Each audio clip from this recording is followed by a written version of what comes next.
Friends 'big boss' హౌస్‌లో ticket to finale week నడుస్తుంది గదా! అయితే గురువారం నాడు జరిగే ఎపిసోడ్ సూపర్ డూపర్ హైలైట్. నిఖిల్‌కి ఒక పెద్ద ట్విస్ట్, 'పృథ్వీకి' పెద్ద షాకు, 'ప్రేరణకి' ఇంకొక పెద్ద బెనిఫిట్.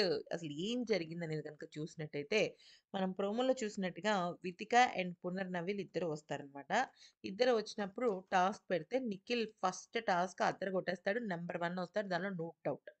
సెకండ్ టాస్కొచ్చేసరికి అంటే ఎవరెవరిని సెలెక్ట్ చేసాడు 'బిగ్ బాస్' అంటే సారీ 'బిగ్ బాస్' కాదు 'వితిక షేరు' అండ్ 'పునర్నవి', 'గౌతమ్', 'నిఖిల్', 'ప్రేరణ' అండ్ 'పృథ్వీ' ఈ నలుగురు సెలెక్ట్ అవుతారనమాట. అయితే ఇక్కడ 'పృథ్వీకి' బెనిఫిట్ ఏమైందంటే 'పృథ్వీకి', 'ప్రేరణకి' నిన్నటి టాస్క్‌లో అంటే 'మానస్ ప్రియాంక' వచ్చినప్పుడు కూడా 'పృథ్వీ', 'ప్రేరణలు' కంటెండర్స్‌గా పార్టిసిపేట్ చేశారు కంటెండర్‌షిప్ పోటీకి. సో, ఈరోజు గూడా అంటే గురువారం నాడు కూడా 'పృథ్వీ' అండ్ 'ప్రేరణ' ఇద్దరు కూడా పార్టిసిపేట్ చేశారు.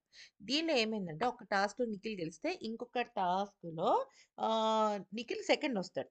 సో, ఏమైంది అంటే అక్కడికొచ్చిన వాళ్ళు 'పున్ను' అండ్ వాళ్ళు నిఖిల్‌ని కంటెండర్ చేయకుండా 'ప్రేరణని' కంటెండర్ చేస్తారనమాట. 'ప్రేరణని' ఎందుకు కంటెండర్ చేస్తారంటే నిన్న టాస్క్‌లో మనం చూసినట్టయితే బుధవారం టాస్క్‌లో సూడోకోలో సెకండొచ్చింది. అలాగే క్రికెట్ బోర్డ్ బాల్ టాస్క్‌లో కూడా 'ప్రేరణ' సెకండొచ్చింది.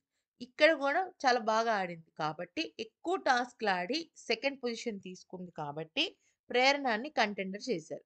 నిఖిల్ అండ్ పృథ్వీ కంటెండర్స్ అవ్వలేదు. ఈవెన్ గౌతమ్ కూడా అవ్వలేదు. సో, కంటెండర్స్ ఎవరయ్యారు? రోహిణి, అవినాష్ అండ్ ప్రేరణ. మరి పృథ్వీకి షాక్ ఏంటి అంటే, పృథ్వీ కంటెండర్స్ రేస్ నుంచి తప్పుకున్నాడు. బ్లాక్ బ్యాజ్ వచ్చింది. అది మ్యాటర్.